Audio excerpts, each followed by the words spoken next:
You know, when you open up the Old Testament, it can feel like a huge, kind of disconnected library of books.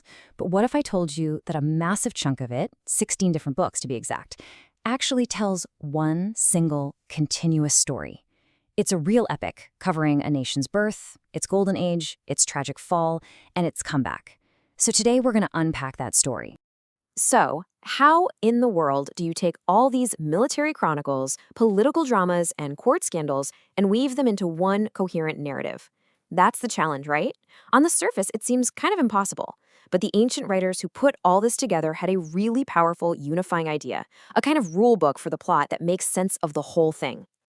And to really get this epic, you've got to understand those rules. There's a single engine that drives every major event, from the biggest triumphs to the most heartbreaking tragedies.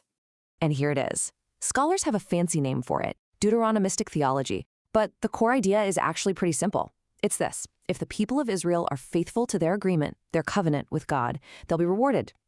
Peace, prosperity, security. But if they're unfaithful, they'll be punished. Simple as that. This one idea creates this recurring, four-step cycle that you see pop up over and over and over again in these books. It starts with obedience, which leads to blessing. But then things start to slide into disobedience and sin, which, you guessed it, inevitably leads to punishment and disaster. This isn't just some vague theme, it's the actual plot structure for Israel's entire story. Okay, so let's see how this cycle actually plays out. Our story kicks off with the promise of land, the ultimate reward for being faithful. But it doesn't take long for things to descend into chaos. So after wandering for decades, the Israelites finally get to the Jordan River. They're now led by Joshua, and this is a huge moment of triumph. This is the payoff, the fulfillment of a promise that's generations old. They are literally walking into the land God swore to give them. Now, here's where it gets really interesting. The Bible itself gives us two pretty different pictures of how this all went down. On one hand, the book of Joshua paints this picture of a lightning-fast, totally complete military victory. But then you flip over to the book of Judges, and it describes something much slower, more gradual, with individual tribes just kind of settling in and living right next to the Canaanites. And most scholars today think that the version in Judges is probably a bit closer to what really happened on the ground. And this period, the era of the Judges, is just pure chaos.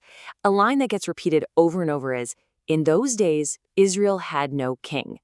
Without any central leadership, the people just get trapped in that Deuteronomistic cycle.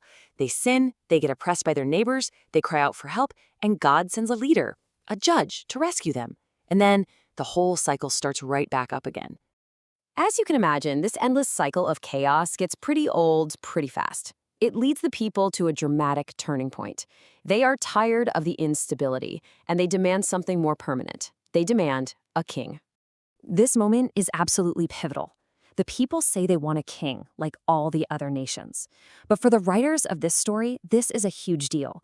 It's basically seen as them rejecting God as their one true king.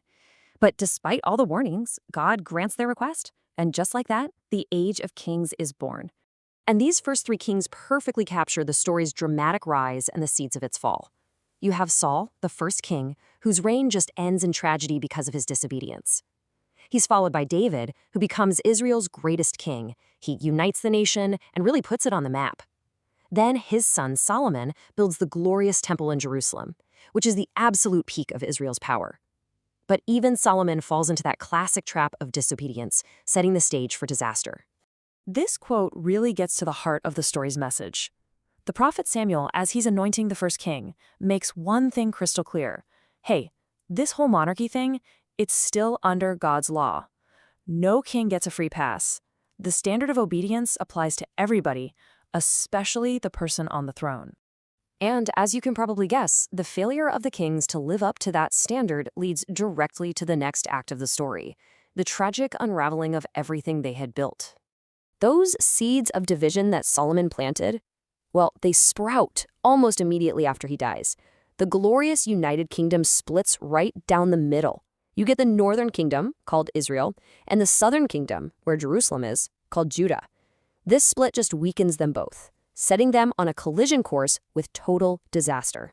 So for the next several hundred years, the story becomes this long, sad parade of kings, and almost all of them fail the faithfulness test.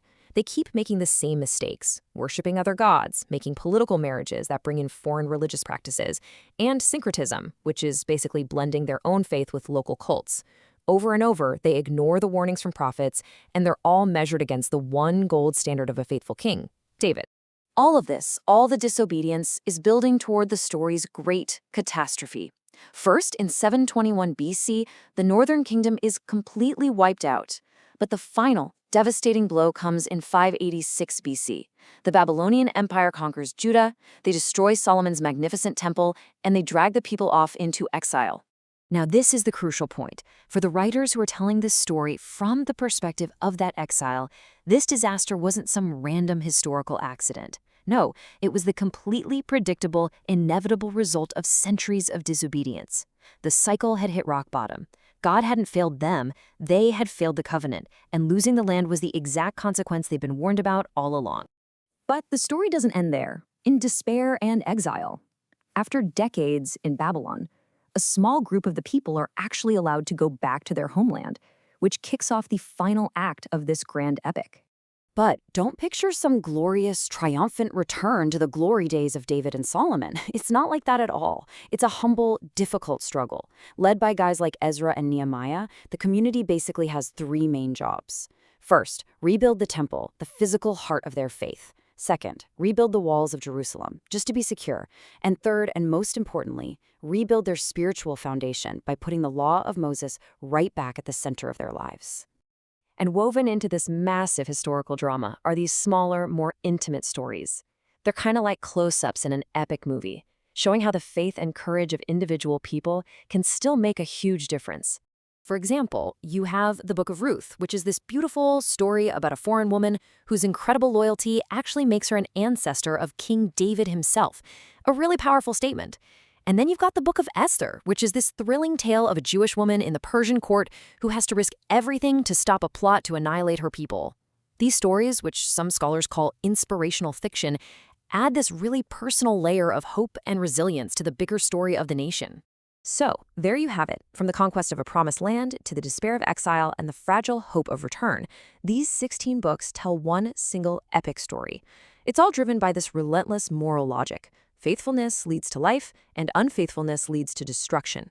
This narrative didn't just shape a nation's identity. Its ideas continue to influence billions of people. Which leaves us with a final question. How do the echoes of this ancient cycle of consequence and grace still shape our own stories and our own world today?